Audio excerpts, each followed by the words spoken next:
Ka mirëpritur vendimin për pezullim të këtyre takimeve, sepse megjithatë, nga takimi i parë që kam pasur, duket që ka qenë pak më ndryshe se sa takimeve që kishim në proceset e kaluara. Unë Sufi, gazetare në Kallëzopjekam. Zonja Haxhiu e përmendet që i keni dhënë kohë partive që me pas dialog. Në të njëjtin kohë data po shihet që është në prag të përfundimit të afatit kushtetues.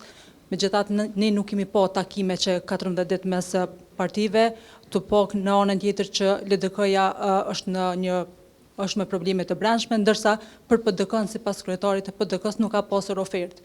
A ka ndonjë marrëveshje apo Kosova po hyn sërish në një cikël apo jemi afër ndonjë marrëveshje që nxjerr vendin nga kjo krizë? Ju e dini që kryeministri Kurti kishte përmendur dhe kryetari i lëvizjes vetëvendosje kishte përmendur që menjëherë pas certifikimit të rezultateve do të bëj ftesa për partitë politike, pra me qëllim që të arrihet një marrëveshje për çështjen e presidentit.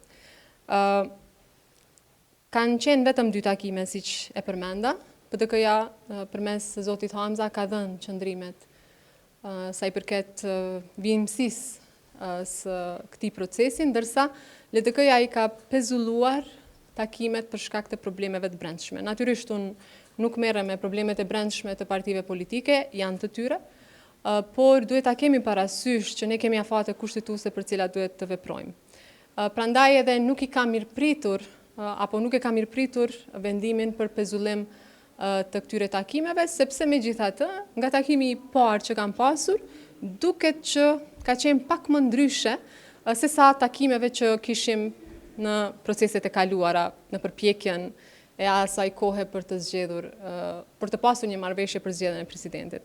Prandaj po theksoj se unë nuk e di se kur do të hiqet vendimi për suspendim apo për pezullim të këtyre takimeve, por është e rëndësishme që kjo të ndodhë sa më parë, sepse 7 gushti është dita e fundit që unë kam pasur në dispozicion për ta thirrë seancën konstituive, por pastaj ju e dini që kuvendi duhet konstituohet brenda 30 ditëve.